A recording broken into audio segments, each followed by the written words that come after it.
au sein de la coalition Lamuka, nous avons une structure qui était chargée de suivre le processus électoral, notamment pendant les opérations d'identification et enrôlement, le vote proprement dit. Nous vous appelions souvent pour couvrir nos communications étape par étape. Et aujourd'hui, après ces chaos électoral que les cousins de Félix Tshisekedi Kadima a organisé, la COEL s'est fait le devoir de communiquer, dire au peuple ce qui s'est passé, comment, avec qui Kadima a organisé ce simulacre d'élection pendant 7 jours et 7 nuits, sans témoins, sans observateurs, en violation de la constitution, du calendrier électoral et de la loi électorale. Et nous avons procédé à 3 étapes. La première étape, le coordonnateur de la COEL, le professeur Kwakwa, va prendre la parole pour vous lire les textes, donc l'exposé, et deuxième étape, c'est la projection que nous allons faire dans cette salle de comment le candidat de la MOCA a battu campagne. Quand en effet, vous regardez de près comment notre candidat a battu campagne et les chiffres qu'on lui attribue, il n'y a pas d'équation. Et donc tout ça, pour vous en convaincre, nous avons des images que vous avez déjà vues, parce que le tsunami humain qui l'a accompagné pendant la campagne, vous les journalistes, vous diffusiez, donc il n'y a rien de nouveau, mais en tout cas, nous voulons aujourd'hui éventrer les bois. Et la dernière étape, ce sera les tableaux des résultats publiés par Kadima et avec une analyse comparée approfondie. Donc sans plus tarder, j'appelle le coordonnateur de la COEL, le professeur Kwakwa, de prendre la parole pour commencer avec l'exposé. Et à la fin, nous allons entrer dans l'étape interactive des questions-réponses. Monsieur le professeur, vous avez la parole. Bien cher président des partis politiques de la MOCA, distingués cadres des partis politiques de la MOCA, messieurs et madame de la presse, ce matin, nous venons vous communiquer la preuve du simulacre des élections de la CENI. Depuis le début du processus électoral 2023 en RDC, la coordination des opérations électorales de la MOCA, COEL en sigle, à travers ses déclarations et communiqués, n'avait jamais cessé de tirer la sonnette d'alarme pour interpeller la CENI, dénoncer ses dérives et même proposer des solutions qui devaient contribuer à rendre le processus électoral transparent, impartial, inclusif et apaisé.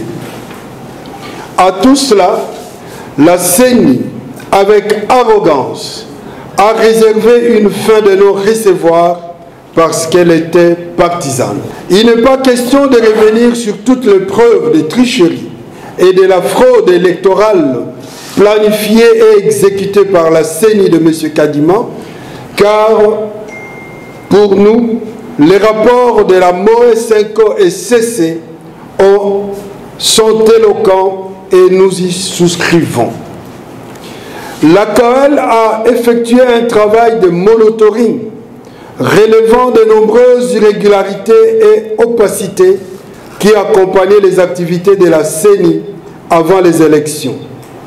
les marchés de gré à gré, nombre de bureaux d'enrôlement et répartition des kits d'enrôlement disproportionnels entre les provinces, absence de la cartographie électorale, pas d'audit du fichier électoral, carte d'électeurs de mauvaise qualité, non-affichage des listes des électeurs en violation des articles 6 et 8 de la loi électorale. Nous voulons démontrer à l'opinion tant nationale qu'internationale que voler n'est pas bon et qu'aucune personne censée ne peut en âme et conscience dire qu'en RDC, il y a eu des dirigeants légitimes qui ont été élus par le peuple à travers les élections crédibles. Au regard de tout ce qui précède, le constat est amer. Il n'y a pas eu élection en décembre 2023, mais il y a eu plutôt un simulacre d'élection avec une fabrication de chiffres pour des tricheurs amateurs. La CENI, qu'on a voulu neutre et indépendante depuis le pacte républicain de Sun City, s'est comportée comme une machine sans scrupules à nommer le président de la République et les députés. Ainsi, c'est pourquoi nous rejetons tout simplement les résultats de ces simulacres d'élections de 2023 à tous les niveaux. Il doit donc être entendu que l'AMUCA continue de réclamer la vérité des urnes, la souveraineté du peuple qui proviendra des élections crédibles. Ceux qui disent qu'en Afrique, et plus particulièrement en RDC, les votes est sociologique ne comprendront jamais les voix que la CENI a attribuées à chaque candidat. Qui peut donc, par exemple, confirmer que M. Tshisekedi ait eu 94% des suffrages au Congo central et que le candidat Fayulu n'ait obtenu que 8544 voix sur 782 304 votants. Et Oma Ndombe, Tshisekedi soit crédité de 93%, alors que Fayulu ne récolte que 3989 voix sur 396 125 votants. Comment expliquer le manque de corrélation entre les affluences réalisées par le candidat Fayulu pendant la campagne et les résultats annoncés par la CENI? Comment expliquer que M. Tshisekedi puisse battre le docteur Mukwege à Panzi chez lui? Et pour information, tenez que M. Tshisekedi a été crédité de 119 923 voix à Bukavu et le docteur Mukwege 9 209 voix seulement. Quelle incongruité! Tshisekedi serait plus populaire à Panzi, là où même le docteur Mukwege travaille, non seulement comme médecin, mais comme pasteur, et qui est né grandi là-bas. Comment peut-on expliquer que M. Tshisekedi, le seul candidat à être traité de Moïbi, partout il passait pendant ses meetings à travers le pays, à Mwanda on l'a entendu, Mbanzangungu, à Mbandaka, à Gemena, à Kikwit, Guadolite, à Lissala, à Kisangani, à Kenge? Comment puisse-t-il alors gagner spectaculairement partout? Non. Tout esprit sensé ne peut voir dans ces chiffres qu'une volonté primaire d'humilier le vrai vainqueur de l'élection présidentielle de 2018 afin de tenter de laver l'opprobre qui habite M. Tshisekedi. Nos partenaires extérieurs, malgré leurs messages de félicitations hypocrites, se moquent ostentatoirement de la République démocratique du Congo. Comment interpréter des messages de félicitations assortis des recommandations et des exhortations pour prendre en compte les préoccupations des missions d'observation électorale relatives aux graves irrégularités constatées et documentées. Si l'organisateur des élections devient le premier à violer la loi qu'elle devait protéger, il se pose inéluctablement un problème d'homme de valeur et surtout de l'existence de l'État. La COEL s'inscrit en faux contre toute tendance à vouloir minimiser cette fabrication des résultats et à faire croire que les irrégularités et la fraude planifiée par la CENI n'ont pas entaché la crédibilité de tous les scrutins. La COEL persiste et signe qu'il n'y a pas deux standards d'appréciation de la démocratie et des critères électoraux. Ce qui est valable en Occident et dans les autres démocraties du monde doit aussi être valable et appliqué en République démocratique du Congo. Les valeurs démocratiques sont partout les mêmes. Il n'est donc pas compréhensible ni acceptable que nos partenaires extérieurs encouragent la fraude chez nous en prenant acte des résultats issus de la fraude ou en félicitant l'usurpateur. Les frustrations post-électorales constituent un gage sûr de l'instabilité de notre pays, de la persistance des conflits armés et de l'exacerbation du tribalisme primaire que M. Tshisekedi a instauré en RDC. Nous demandons purement et simplement l'annulation de ces élections et nous invitons le peuple congolais à ne pas accepter les autorités qui ne proviennent pas de son choix. Nous déclarons que la crise de légitimité persiste en République démocratique du Congo et nous demandons aux élites congolaises de sortir de leur torpeur et de prendre conscience que le pays court un grand danger de dislocation. Pour nous libérer, nous ne pouvons que compter sur nous-mêmes. C'est notre devoir. Nous vous remercions.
Et nous allons voir tout à l'heure les tableaux de chiffres complètement en contradiction avec les images que nous regardons.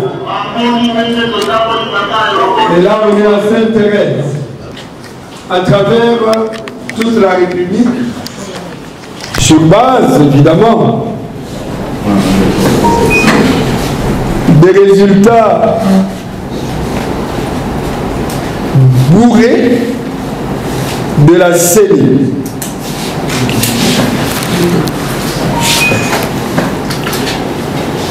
Donc, les résultats du simulacre de l'élection présidentielle.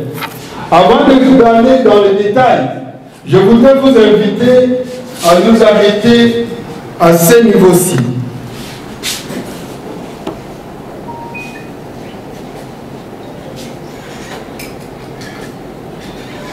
Voilà.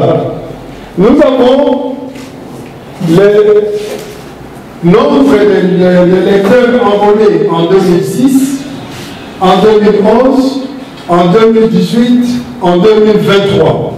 Nous pouvons dire comment est-ce que le travail d'enrôlement, le travail d'élection en tant que tel, se sont déroulés pendant toutes ces 4 années. En 2006, il y a eu 23 420 199 enrôlés, donc des électeurs inscrits. De ces 25 millions, il y a eu 16 615 479 qui ont effectivement réalisé leur vote, ce qui signifie 65% par rapport au nombre d'enrôlés qui ont exprimé leur vote réellement. En 2011, le nombre des inscrits va augmenter. Nous aurons 24 640 inscrits. Et de ces 32 000, 18 914 091 qui ont exprimé leur vote. Ce qui donne 59%. Mathématiquement, nous allons constater que le nombre d'inscrits a augmenté, le nombre de votants a augmenté, mais par rapport au nombre d'inscrits, le pourcentage a un peu baissé par rapport en 2006. En 2018, 38 542 130 inscrits sur les listes de vote, mais 18 329 318 qui ont exprimé leur vote, ce qui fait 45% par rapport au nombre d'inscrits. Et encore une fois, on remarquera que le nombre de votants a baissé en pourcentage. Et en 2023, 41 750 et 750 477 électeurs inscrits, mais 18 45 311 qui ont réellement exprimé leur vote après la CENI. Encore une fois, le pourcentage a baissé. D'autres diront que le pourcentage baisse parce que la population ne veut plus ou n'a plus confiance au système électoral. Mais en réalité, ce n'est pas ça.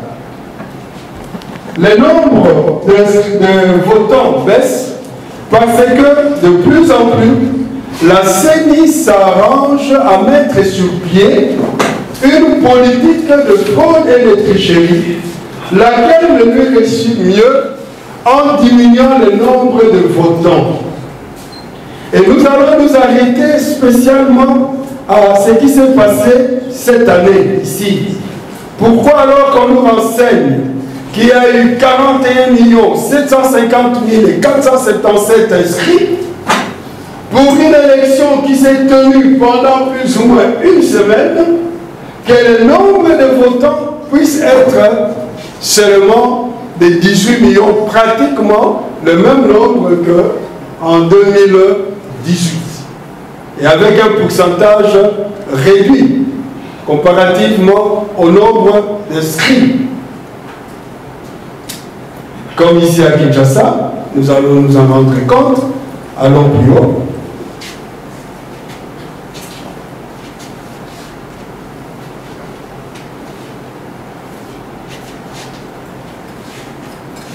Kinshasa, 10. Tu es là, 10.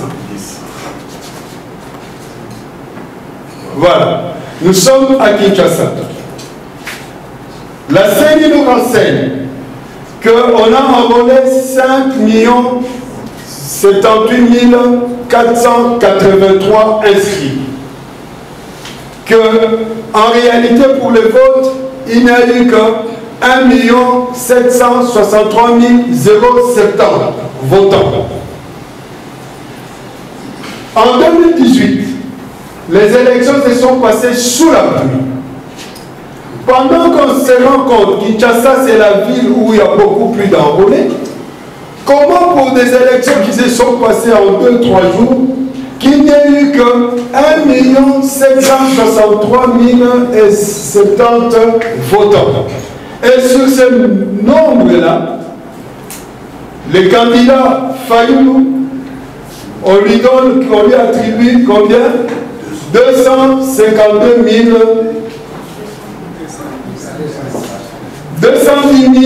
169 voix. Le candidat Félix, à lui on donne combien? 1 382 802 voix.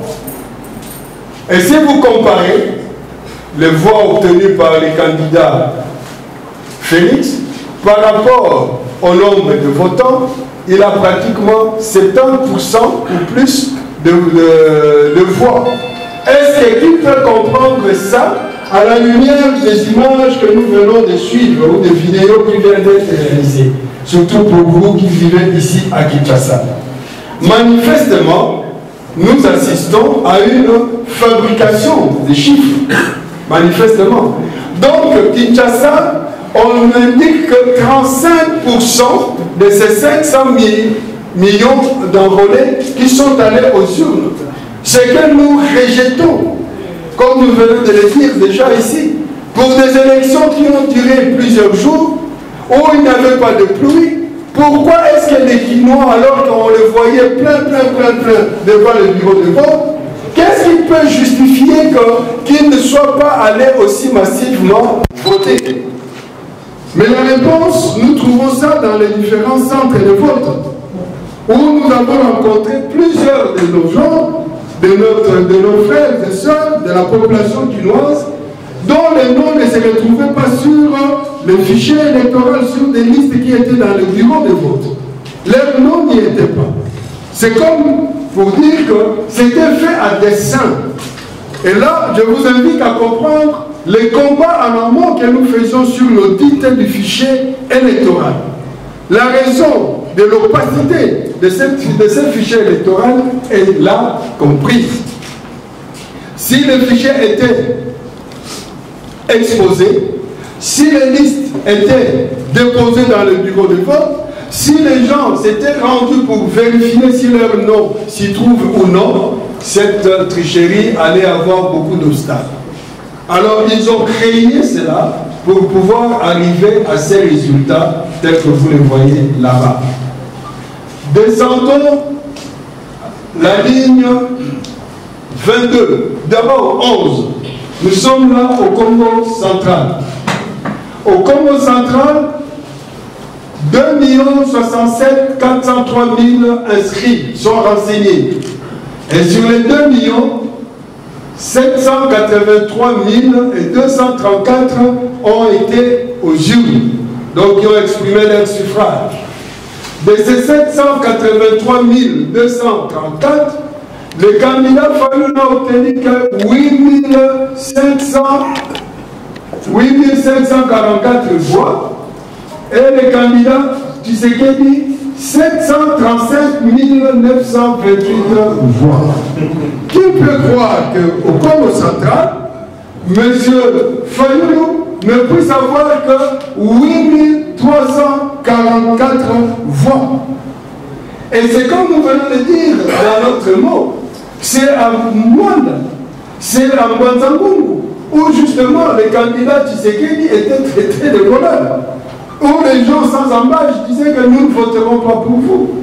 Comment vous pouvez comprendre ces chiffres-là? Et tenons quand même que le candidat Fayoulou n'est pas le seul en face du candidat Tshisekedi. Donc, encore une fois, nous sommes là en présence de chiffres fabriqués de toutes pièces qui n'ont aucune consistance sociologique, comme nous l'avons dit dans notre texte. Même si on peut se dire qu'on n'est pas tribaliste, mais dans le Congo central, dans le Kinshasa, dans les grands Bandundu, quand même, ce sont des provinces qu'on connaît, que comme nous le disons, qu'au Congo, on ne peut pas comprendre qu'à la lumière de cette dimension sociologique, que M. Fayulu ne puisse obtenir que 8500 voix. Et quand vous venez dans la province du Congo, on renseigne que 994 679 qui ont été enrôlés. Et sur les 994, seuls 632 000 qui ont été aux urnes. Et de ces 632 000, on donne au candidat Fayulu 179 000 voix, alors que le candidat Tshisekedi a combien? 401 903. Mais tout peut oublier que le Congo, c'est le fief du candidat Fayulu. Les quelques PV qui sont en notre possession pour nous qui étions sur le terrain, vous voyez des bureaux où Fayulu a 500 et Tshisekedi n'a que 2. Et par quel miracle ces chiffres ont changé pour qu'ils puissent non pas être en dessous, mais au-dessus du candidat Fayulu.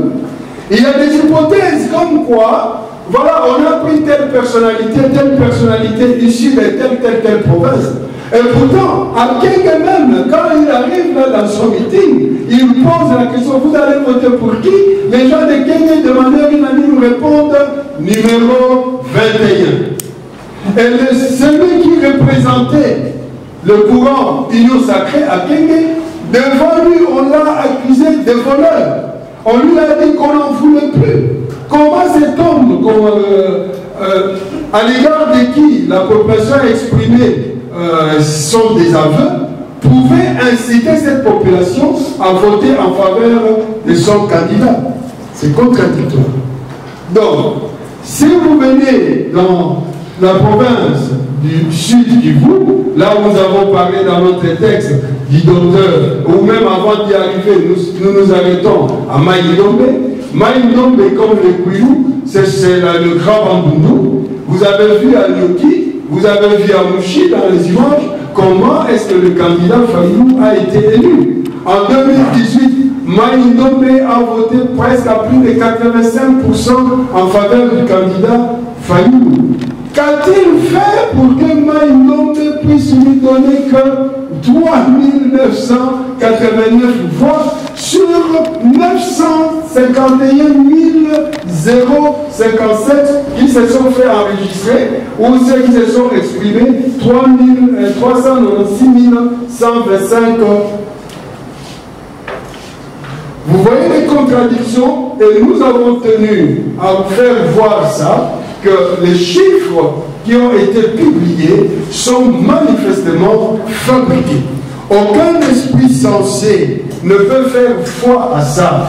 Dans le sud de Kivu, le candidat Fayulu n'a que 2341 voix, alors que les images de Kivu, les images de Uvira, tout ça montre comment le peuple-là est vraiment content de son candidat de 2018 et que les problèmes qui le rongent, comme nous le savons encore aujourd'hui, cette situation de la guerre et de l'occupation n'a pas été résolue par le candidat au pouvoir.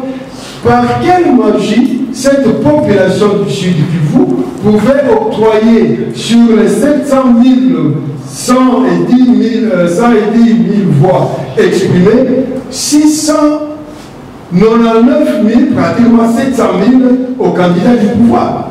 Pour ne pas aller dans d'autres provinces, nous avons voulu vous faire remarquer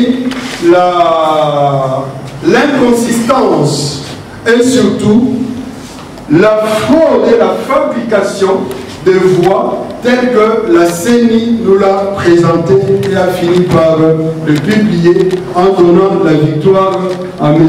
Félix Tshisekedi. C'est pourquoi dans notre texte nous avons dit que nous rejetons purement et simplement ces résultats, nous les qualifions de simulacres électoraux et pour nous, la crise de légitimité continue en République démocratique du Congo. Merci beaucoup, l'honorable Papa, coordonnateur de la COEL, coordination des opérations électorales de l'AMCA. C'est édifiant, c'est détaillé, c'est précis et je crois que nous allons maintenant arriver à l'étape des questions-réponses. Je crois que c'est des médias qui souhaitent poser des questions. Restez dans le débat. La CENI nous a habitués à annoncer des documents et quand vous allez dans leur site, vous ne trouvez pas ces documents-là. C'était le cas avec la cartographie, c'était le cas avec le fichier électoral et c'était aussi le cas avec les résultats. Quand je parle de nos informaticiens, c'est-à-dire nos informaticiens ont cherché à dénicher ces résultats tels que la CENI les a publiés. Donc ce ne sont pas des résultats constitués par nos informaticiens en les disant qu'ils l'ont fait parce que la CENI a rendu ça opaque. Alors nos informaticiens sont allés, en utilisant certains logiciels, prendre ces résultats-là tels que nous le présentons. C'est ça qui se trouve dans le site de la CENI. Je pense que je suis clair là-dessus. Voilà. Deuxième question. Vous dites que la CENI la population ne puisse pas reconnaître les résultats. Qu'est-ce que vous préconisez comme action? Évidemment, les actions, ça fait partie des stratégies. Si jamais il y a des actions de prévues, nous n'allons pas étaler les actions ici en ce moment, mais c'est que nous devons dire à cet instant, la première action, c'est l'éveil de conscience, comme nous le faisons. Et nous vous demandons à vous aussi, comme journalistes, de pouvoir faire ce travail d'éveil de conscience. Parce que cette situation que nous déplorons, elle a une dimension morale et éthique qui affecte durablement, profondément notre société à nous. Notre société à nous.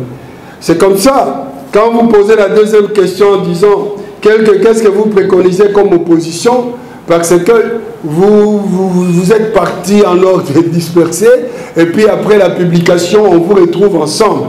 Je vous vois là-bas projeter déjà la fameuse question qu'on a mis dans notre tête, il faut un candidat commun de l'opposition. Ici, je voudrais quand même vous dire sincèrement, mes frères et sœurs, nous sommes en démocratie.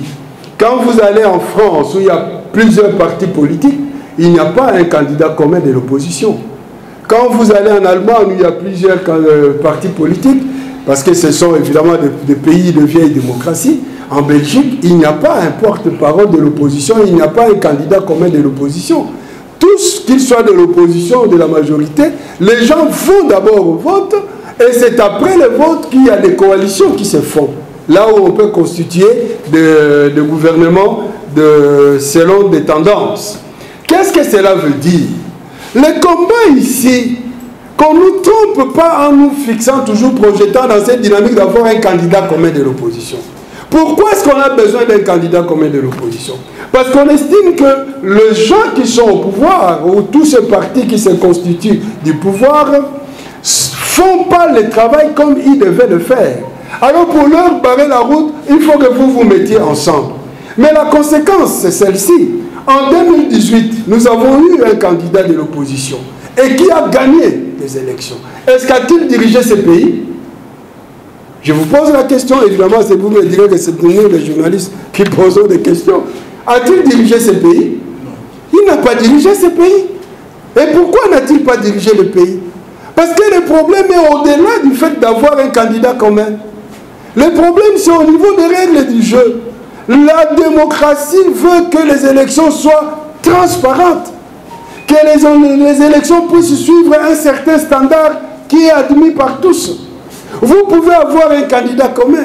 Quand la tricherie est bien planifiée, comme nous le démontrons ici, ne vous en faites pas, votre candidat commun, là, le parti ne sortira pas. Nous devons nous battre tous pour que nous puissions mettre une bonne dose d'éthique et de morale dans la gestion de notre pays. Nous devons nous battre tous pour que la démocratie ne soit pas à double vitesse, une démocratie africaine où les gens trichent, les gens volent, les gens font n'importe quoi. À la parade, ayez un candidat commun. Non, ce n'est pas la solution. Voilà. La troisième question qui demande qui a finalement gagné. Nous n'avons pas dit un seul instant ici, c'est nous qui avons gagné les élections. Nous sommes en train de présenter une situation où nous disons que les chiffres qui ont été présentés sont pas vrais. Et dans cette condition, il n'y a personne qui a gagné les élections, madame. Il n'y a personne qui a gagné les élections. Là où il y a fraude, il y a tricherie. On dit toujours que la fraude corrompt tout. Notre propos, ce n'est pas d'aller chercher qui a gagné les élections. Notre propos, c'est de dire il n'y a pas eu élection, il y a eu tricherie et fraude à une échelle nationale. Donc les élections doivent être annulées pour qu'on reprenne et que le vrai, celui qui sera élu par le peuple de manière transparente puisse être publié. C'est de ça qu'il s'agit. Et ça, c'est une énième fois que vous puissiez exiger l'annulation des élections. Qu'allez-vous faire et c'est quoi la démarche exacte pour obtenir l'annulation des élections et en ça rejoint évidemment la question à maman Torosala nini potozwa annulation. Yamo tozosala izaba nini potozwa annulation. Torosala robiso morote elongo na bino, elongo na peuple, elongo na mutu nyonso na Congo qui s'indigne. Oyo nyonso amoni ke makambo ndenge ezosalema elongo bani te. Ndenge ezokende wana mboka na biso kotikalaka kobonga te. Donc tosangana tochama nini mukusukusu comme on dit sur musukusuku pour makambo madame. C'est de ça qu'il s'agit. Ça ne nous a pas surpris et nous appelons pas ça une victoire. Nous ne pouvons pas parler en termes de victoire parce que tout se fait sur base de la fraude et de la tricherie. Donc il n'y a pas eu victoire. C'est comme ça que nous disons il n'y a pas eu élection. Notre combat justement consistait à avoir des élections crédibles, transparentes, voilà, comme tous les qualificatifs que vous pouvez y ajouter, vu que ça se passe dans de bonnes conditions. Cela n'a pas eu lieu. Nous n'avons pas déposé nos candidatures au niveau de la législature, au niveau des élections législatives.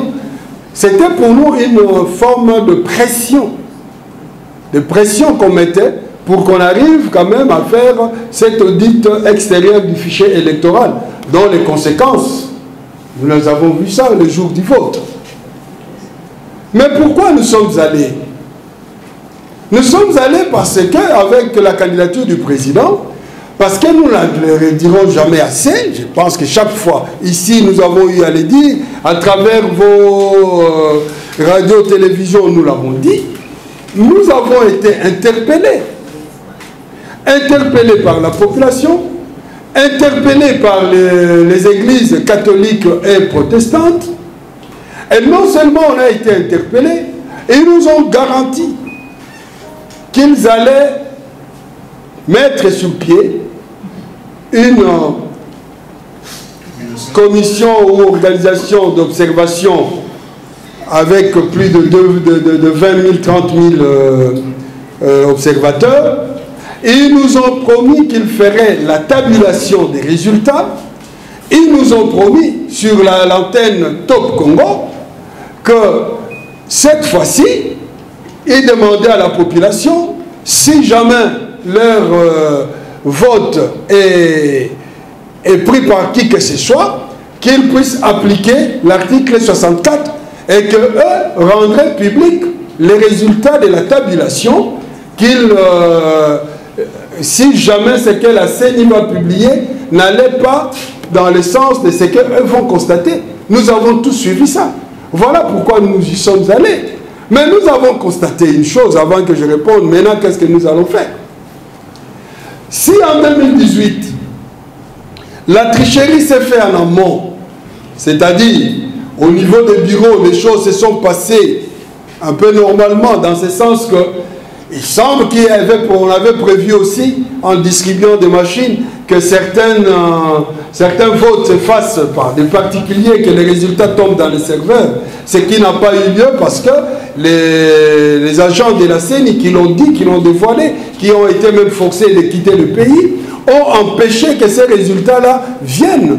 Alors ils étaient obligés de se rendre compte de l'effectivité et de la réalité des résultats tels que ça s'est passé au niveau des bureaux de vote. Et à ce moment-là, ils n'ont eu comme solution que fabriquer les résultats. C'est comme ça, vous avez vu qu'ils ont publié les résultats de manière globale. Que Fayoul a obtenu 6 millions, tel a obtenu 17 millions. C'est venu d'où? Personne ne les a expliqués. Et jusqu'à aujourd'hui, jamais la CENI a mis dans son site les résultats bureau par bureau. Mais en 2023, les choses se sont passées différemment. Plus d'une fois, le président Fayoulou nous a dit que M. Kadima était spécialiste en fraude électorale et non pas à l'organisation électorale. Et il passait de pays en pays pour aller plus épingler les systèmes de fraude mis sur pied afin de dénoncer évidemment la tricherie ou la fraude. Et il a utilisé toute cette expertise pour venir la mettre en pratique ici chez nous. Comprenant ce qui s'était passé en 2018, en 2011, ils ont changé de stratégie pour pouvoir créer maintenant au niveau de la base, en amont, la tricherie. Les résultats que nous avons eus sont produits du bourrage électoral et non pas produits de la fabrication qu'à la tête. Du bourrage électoral et même de la fabrication, je dirais. C'est comme ça qu'on a distribué des machines. Ces machines qui ont un système de géolocalisation, ces machines qui ont des codes. Et aujourd'hui, nous devons nous poser la question, qui a remis des machines à ces gens-là? Qui leur a donné des codes? Qui leur a donné des bulletins? Et comment est-ce que, contrairement en 2018, alors que les résultats de vote réalisés en dehors des bureaux de vote n'entraient pas dans les serveurs, comment en 2023 ces résultats ont pu accéder dans les serveurs et comptabiliser? Et vous avez constaté qu'on a mis 81 personnes devant la barre de la population en annulant leur voix, alors que les mêmes personnes ont voté aussi pour le président. En annulant ces votes-là de ces 81 pour ne prendre que ces 81, ont-ils annulé ce qu'ils ont voté pour en faveur de leur candidat président? Personne n'en parle. Mais en réalité, il n'y avait pas que ces 81. M. Olenganko, il nous a parlé, lui comme président de la CENSA, de 10 000 machines qui ont été distribuées. Et si chaque machine a une capacité de 600, de réaliser 680, prenez 10 000 fois 600, ça vous donne 6 800 000. Et si quelqu'un bénéficie de 6 800 000 de voix, vous voyez ce que ça fait? Donc c'est là où se trouve le problème. Donc nous disons que ce sont des résultats, nous n'étions pas surpris, mais voilà, ce sont ces instances-là, même eux-mêmes ont été dépassés, parce qu'ils ont promis de suivre les résultats bureau par bureau, mais ils se sont rendus compte que dans ces bureaux de vote, les PV d'abord, on ne les voyait pas. Je réponds directement à cette question qui nous demandait, avez-vous mis les témoins? Nous avons, nous comme la Mouka, recruté 70 000 témoins, parce qu'il fallait envoyer 2 témoins par bureau. Partout à travers la province, nous avons recruté des témoins. Mais nous nous sommes rendus compte qu'au niveau déjà des bureaux de vote, quand nos gens partaient introduire la liste pour avoir des macarons d'accréditation, déjà à ce niveau-là, il y avait des problèmes. On a inventé même certaines raisons pour pouvoir compliquer la situation qui ne se retrouvent pas dans la loi électorale. Personnellement, j'ai eu une émission sur Radio Okapi avec un directeur de la CENI. J'ai dénoncé cela. Et le jour après, par exemple, la condition que les témoins devaient avoir des cartes et de photos passeport, il n'y en avait pas. Et nous avons discuté, nous avons dénoncé. Le jour après, la CENI a publié un communiqué assouplissant les mesures. Malgré ça, qu'est-ce qui s'est passé? Vous introduisez pour demander, je prends le cas de Tchangou ici, 5000 témoins qui ont été sur la liste, on vous remet 300 macarons. Tchangou a 2500 bureaux de vote. On vous donne 300 macarons. Vous allez les placer où? Les 300 témoins qu'il faut, que vous avez placés dans les bureaux de vote, on ne les reçoit même pas alors qu'ils ont des macarons. Si on les reçoit dans un bureau, 5 minutes après, on vient les sortir du bureau. Je pense que vous étiez là comme journaliste aussi, pour constater. Quand on travaille dans ces conditions-là, comment voulez-vous qu'après, les choses soient autrement? Donc, messieurs les journalistes, nous avons pris toutes les mesures possibles, mais la tricherie concoctée a dépassé tout le monde, même les catholiques et les protestants. C'est comme ça que vous vous êtes rendu compte, même dans leur rapport, ils étaient dépassés. La tabulation, ils ne l'ont pas faite. La publication bureau par bureau, ils ne l'ont pas faite. Le pourcentage, comme ils avaient fait ça en 2018, ils n'ont été pas en mesure de le faire. Si longue soit la nuit, la vérité finit toujours par apparaître. Ne vous fatiguez pas de vous battre, de lutter pour la vérité. Naouti Korelevé à moi que nous sommes dans une société vraiment profondément en crise. Où les gens, quand nous sommes dans la situation de Kola Oyo, on dit ah moi la maïtika kakaro, qui dit tchanase, allez katika kaka limbisa. On fait un usage très très abusif du pardon. Boloka même nyata esenga et pardon na ba taxi bus. Nyata esenga et pardon. Batutude wana ezali ko affecté comme société na biso. Si bien que mabe est comme il en kaka normal. Mutino salo alors to comme on mesana na mabe. Alors que poto tonga mboka comme puisque pour on a rapport na bango pardon SCC na 5 balobi que on ne peut pas kotonga mboka na lukuta. Donc nous, malgré que ce qu'ils ont fait balobi ango, nous avons l'obligation, la tâche ya kolobela makambu ndenge zali ndenge logobani ya on appelle invité bino, vous êtes des intellectuels, il faut ce sursaut là moral, éthique. Oh, à venir en Boko, nous ne pouvons pas accepter n'importe quoi. J'aime bien toujours faire allusion à moi, on dit à Stéphane et celle qui a écrit en France. Indignez-vous. Autres ça, les alliés potons les temps invité à vous indigner. Nous devons apprendre à nous indigner devant Biloko Oyo Yalokuta. Parce que comme ma mission Sika te. Si quoi à partir de bien sûr, ça c'est déjà une action. Nous avons des actions. Nous devons continuer à conscientiser le peuple. Pour nous, comment nous n'avons pas démissionné. Que